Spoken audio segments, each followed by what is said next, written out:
Hey everybody, Michael Foote, FidoFi. Hey, let's talk about appraisals real quick. It's important for the buyers and the borrowers that are getting loans on properties to understand that the appraisal is there for them. In Idaho, for instance, in non-disclosure states, you don't see sales prices as public records. In California, do you do? It's far harder in Idaho than California for a borrower to determine what a property is actually worth. So in Idaho's case, you're really leveraging and leaning on the experience and the knowledge of your realtor to determine if you're buying a house that's worth what you're paying for it or not. And one of your insurances is when you get an appraisal done. It is for the buyer. We require our buyers to pay for their appraisals themselves for this very reason. So if a purchase goes down for a house that's being sold for 500,000 and the appraisal comes back at 480,000, let's say. Well, we go back to the realtor and say, "Hey, listen, the appraiser says the property's worth 480, not 500. What do you want to do?" Realtor has a couple options. They can go and renegotiate the sales price with the seller. They can have their buyer bring in the extra money, potentially, whatever additional down payment will be required. Or they can gather comparable sales, provide them to us, the lender, who will coordinate with the lender to review, or I'm sorry, coordinate with the appraiser to review those comps and see if there's any room for movement on the sales prices. Sometimes there is, but not, about 95% of the time, the appraiser is pretty firm on the number and it doesn't get adjusted.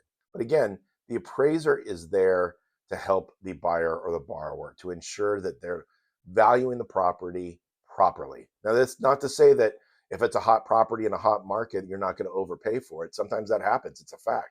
And buyers may have to bring in more money to close because the lender won't lend them any more money. That happens all the time in a tough market.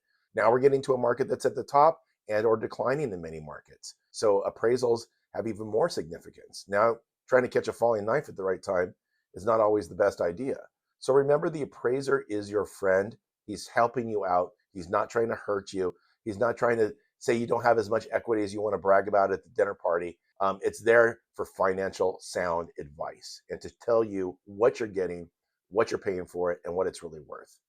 So again, value your appraiser, value a good appraiser, and read your appraisal and understand what your property is, isn't, and is worth and is not worth. It matters. Hey, quick note about lender referrals from realtors. So we spend our days going after wealth managers and realtors for their business. We want them to refer their buyers, their clients to us when they need a mortgage loan or HELOC. But here's the deal. When you're buying a new house and you get a referral to the realtor's net lender, are you being truly represented in the best way possible? In a very crazy market where properties are flying off the shelf and you have to compete and be aggressive, you want your realtor to be happy and then you want them to fight for you. And sometimes letting them refer you to their mortgage lender is going to help you out.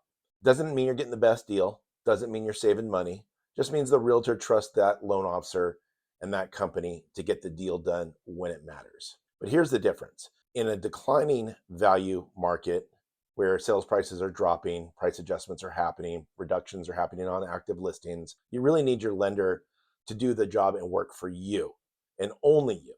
That means getting an appraisal, making sure the value is right, making sure the property's in the right condition, it's disclosed properly, making sure it gets insured properly, and everything about the property is disclosed to you on the transfer disclosure through the insurance underwriting process. So get pre-approved with a lender prior to choosing your realtor. Then you can see at least the difference of what it's like to work with the realtor referral. You can compare pricing, and that way you can make an informed decision on the best lender to protect your interests as the buyer.